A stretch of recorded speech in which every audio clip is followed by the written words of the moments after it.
Imagine walking into a high-end art gallery, right?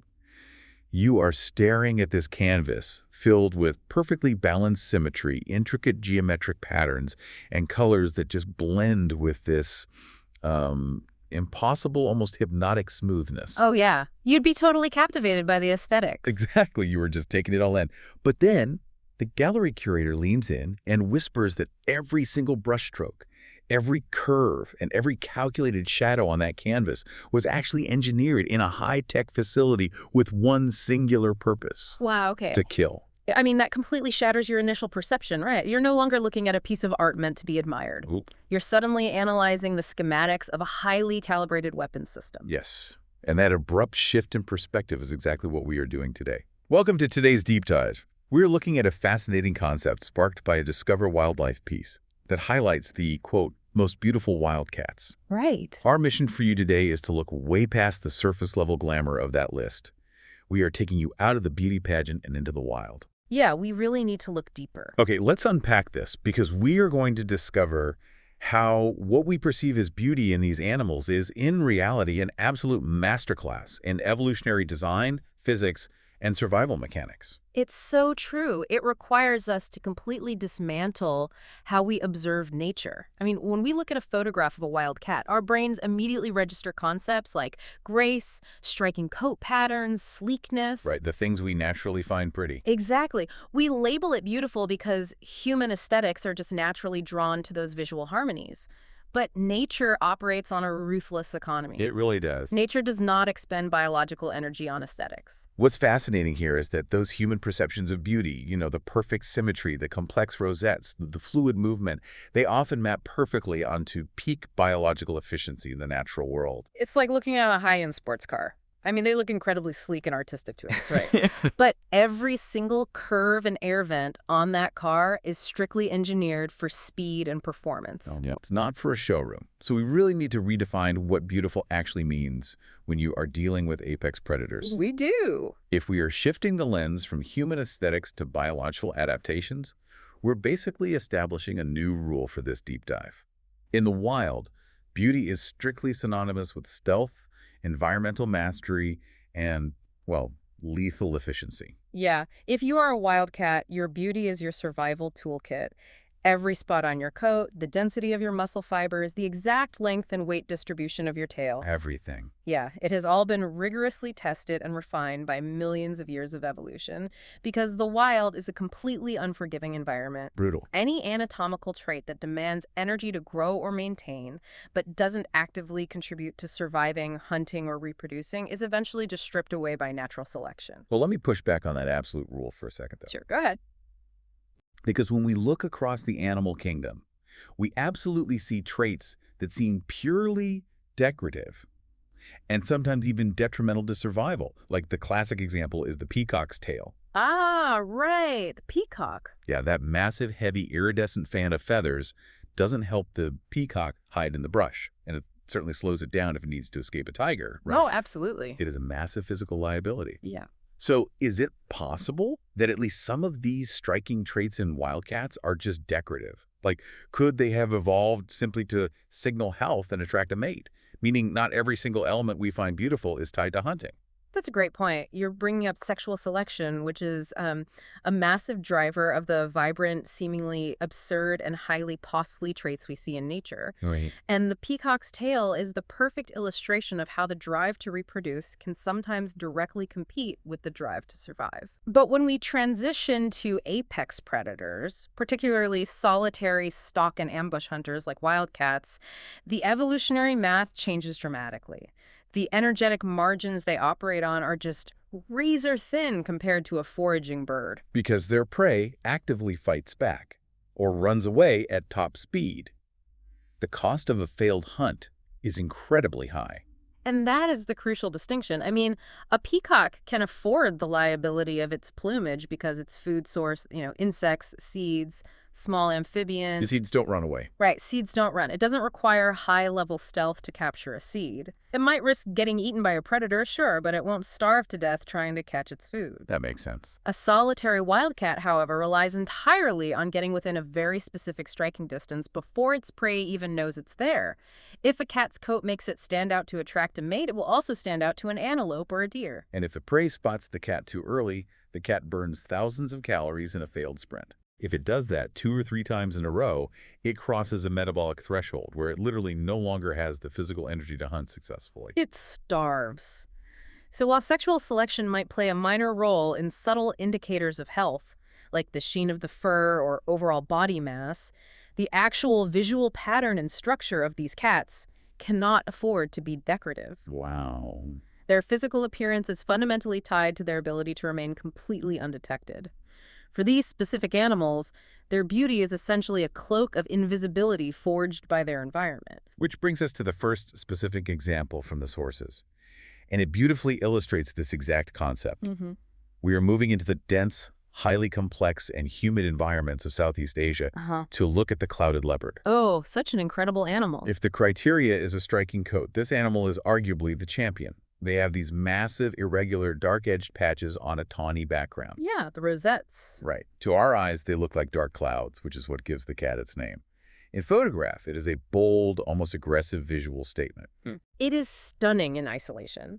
But to understand the mechanics of that coat, we have to mentally place the clouded leopard back into the dense tropical forest canopy as it navigates. Right, put it in context. Think about the lighting dynamics of that specific ecosystem. A jungle canopy is not a solid wall of green. It's a chaotic, three-dimensional maze of leaves, branches, vines, and most importantly, deeply fractured light. Yeah, you have bright, intense shafts of equatorial sunlight punching through gaps in the leaves, sitting right next to deep black shadows cast by thick branches. Exactly. And because of the wind moving the canopy, that lighting environment is never static. The contrast is just constantly shifting. In that specific high-contrast environment, a solid colored coat, even a dark one meant to blend into the shadows, would be a fatal flaw. Really? Yeah, a solid object moving through fractured light constantly flashes between being illuminated and being silhouetted. It draws the eye. The clouded leopard's massive rosettes are not random fashion choices. Okay, here's where it gets really interesting. Yeah. Because the mechanism at play here isn't about the cat matching the color of a leaf, like a chameleon matching a branch. It is a biological exploitation of how brains process visual information. Oh, the optical illusion. Yes, it operates on the principle of disruptive coloration. I mean, when I was looking into how edge detection works in vision, whether in human brains or prey animals, our eyes are constantly scanning for outlines to identify distinct objects. We look for the shape of a predator. Right, the silhouette. Exactly. By having these massive contrasting borders inside its own silhouette, the clouded leopard forces the prey's brain to just misinterpret the visual data. That is a phenomenal way to explain the neurological trick occurring. Disruptive coloration violently breaks up the continuous outline of the cat's body. The dark, thick edges of those clouds fade into lighter, tawny centers. It's basically a magic trick. It really is. When an animal like a macaque or a deer looks in the direction of the leopard, its optical nerve receives the raw visual data of the cat, but its visual cortex cannot assemble those pixels into a coherent silhouette of a threat. Because the brain is tricked into thinking the dark edge of the spot is actually the dark edge of a distant tree branch, and the lighter center is just a patch of sunlight hitting the forest floor behind it. Exactly. The brain segments the cat into multiple, unrelated pieces of background geometry. The coat pattern creates false edges. It's a dynamic optical illusion. The cat could be standing right in front of its prey, but the prey's edge detection software is basically crashing. That is wild. It literally dissolves the cat's physical form into the background noise of the jungle. It's not that the clouded leopard is transparent. It's that its form is completely unrecognizable until the exact millisecond it decides to strike. Wow. Okay, so we've established that disruptive coloration works absolute miracles when you have a chaotic, high-contrast, heavily shadowed background to dissolve into. Right. But what happens to the rules of biological stealth when you leave the humid canopy of Southeast Asia and strip all of that environmental complexity away? The game changes completely. Yeah. When you completely remove the shifting light, the shadows, and the dense foliage, The biological toolkit has to fundamentally rewrite itself. The entire equation for camouflage has to change because the physics of the environment have changed. I mean, you can't rely on false edges and mimicking dappled light if there is nothing in the environment to actually cast a shadow. Which takes us to our next environment and our next cat, the snow leopard. We are moving from sea-level jungles to the absolute roof of the world, navigating the extreme altitudes of the Himalayas and the Tibetan Plateau. Talk about a harsh environment. We are talking about brutal cold, massive expanses of bright white snow, and jagged, exposed gray granite. When we encounter descriptions of the snow leopard, the language often turns incredibly poetic. The sources highlight its Alpine elegance. We hear them called the ghost of the mountain. It's very evocative language, and when you observe their physical form, it's easy to see why. They have a pale, smoky gray coat, lightly tinted with yellow and patterned with rosettes that are much smaller, sparser, and less defined than the clouded leopards. Yeah, they look very different. They do. They possess incredibly thick fur, massive paws, and these extraordinarily long sweeping tails. They navigate sheer cliff faces with this deliberate, fluid grace. They genuinely look like elegant phantoms drifting over the snow. But I want to actively strip away the romance of that phrase, alpine elegance. Okay, let's do it. If we stick to our core premise that beauty is strictly survival gear, this poetic elegance is really just a biological response to the fact that this animal lives in an environment that is actively trying to freeze it to death or drop it off a cliff every single day. You have to pull back the curtain on the poetry to appreciate the mechanics, for sure. This raises an important question, though. How do extreme, unforgiving, downright brutal environments force hyper-specialized adaptations that we simply happen to interpret as graceful or gorgeous? Right. Let's start with the coat. In the jungle, the clouded leopard's bold pattern was a survival necessity. Up above the tree line, the snow leopard's smoky gray, sparsely spotted coat feels like a totally different strategy. It seems almost like a biological compromise. Compromise is the perfect word, mathematically speaking. Oh, really? Yeah. Above the tree line, a predator exists in a nearly binary visual field. You have the blinding white of snowpack and the stark, dark gray of exposed rock. There's no in-between? Exactly. Right. If a cat evolved to be purely white, like a polar bear, it would be instantly spotted the moment it stalked prey across a jagged granite ridge. Right. But if it evolved to be dark gray, it would be a glaring silhouette against the snowfields. So the pale, smoky gray coat is essentially the mean pixel value of those two extremes. Precisely. Over millennia, natural selection favored the cats whose coloration fell perfectly in the middle, minimizing their visual noise regardless of which background they were crossing. It allows the snow leopard to become a literal stone in the landscape. And those smaller, less defined rosettes aren't mimicking dappled light from trees. They are mimicking the subtle pits, shadows, and textural imperfections of the rock face itself. We call it alpine elegance, but isn't that just our poetic way of saying this animal is walking around in a heavy winter parka with built-in snowshoes? That is exactly what it is, and I love that analogy. Well, moving past the coat, I want to talk about their anatomy, specifically their paws, because this directly ties into that idea of fluid grace. The snow leopard's paws are disproportionately massive compared to the rest of its body. They are huge. When you look at the physics of it, it seems like they have evolved biological snowshoes. It is a mechanism of weight distribution. By spreading their body mass over a much larger surface area, they reduce the pounds per square inch exerted on the ground. Right, which prevents them from sinking into deep, powdery drifts while stalking prey. Exactly. It is brilliant mechanical engineering, but those massive paws serve a dual function. The wide surface area prevents sinking, yes, but they are also densely padded with thick fur on the underside. Oh, for the cold. Yes. This acts as crucial thermal insulation, protecting their tissue from frostbite when walking on sub-zero stone. Furthermore, that fur padding acts as an acoustic dampener. Oh, wow. Built-in silencers. Basically, when you are stalking prey on loose shale and sharp gravel, absolute silence is mandatory. The graceful stride we admire is really just the cat utilizing calculated weight distribution and acoustic baffling to avoid sending vibrations down the mountain. That makes perfect sense. And it brings us to arguably the most striking feature of the snow leopard, that incredibly thick, long tail. Oh, the tail is amazing. It is almost as long as the cat's entire body. Visually, we see it sweeping behind them like an elegant train on a couture dress. But given the brutal logic of this environment, carrying around that much extra appendage has to serve a life-or-death function. It has to. Right. Otherwise, the metabolic cost to grow it would have eliminated it generations ago. That tail is arguably one of the most vital pieces of survival equipment the snow leopard possesses, and it governs two entirely different physics problems. The first is angular momentum. Okay. Snow leopards hunt wild sheep and goats on inclines that routinely exceed 60 or 70 degrees. Basically cliffs. Yeah, sheer cliffs. When a cat is in a high-speed pursuit across a near-vertical cliff face and the prey suddenly changes direction, a miscalculation of balance is fatal. They can't just dig their claws in and turn like they are on flat ground. Yeah. Gravity is working against them. Exactly. So, to execute a midair pivot or a razor-sharp turn on a narrow ledge, the cat violently whips that heavy tail in the opposite direction. Wow. It uses the mass of the tail as a counterbalance, manipulating its center of gravity in real time to remain adhered to the cliff face. It's a masterclass in biological physics. And what about the second function? Because I read that they don't just use it for balance, they actively incorporate it into their rest cycle. They do, and this addresses the thermodynamics of their environment. The temperatures in the Himalayas routinely plunge far below zero.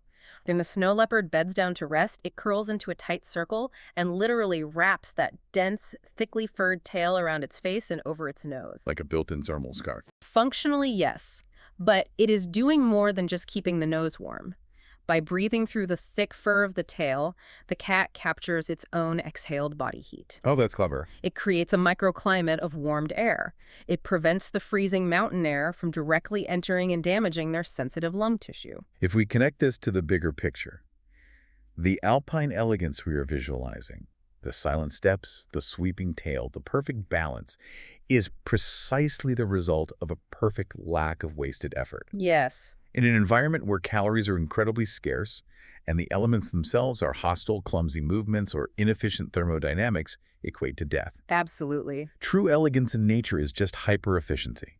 The snow leopard's grace is the physical manifestation of perfectly calibrated survival mechanics. You are hitting on the core truth of this entire deep dive. Neither the clouded leopard nor the snow leopard set out to be beautiful. Right. The environments they live in carved those traits into them over millions of years through the relentless pressure of survival. So what does this all mean? We started out looking at this concept of the most beautiful wildcats, and we have systematically dismantled the idea that they are just pretty faces roaming the wilderness. We really have.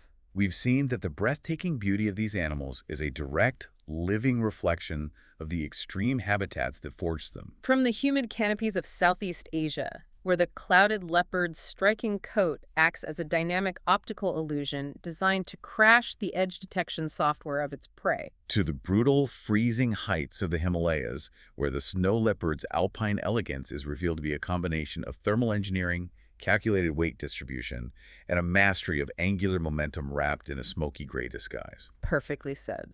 They aren't walking pieces of art.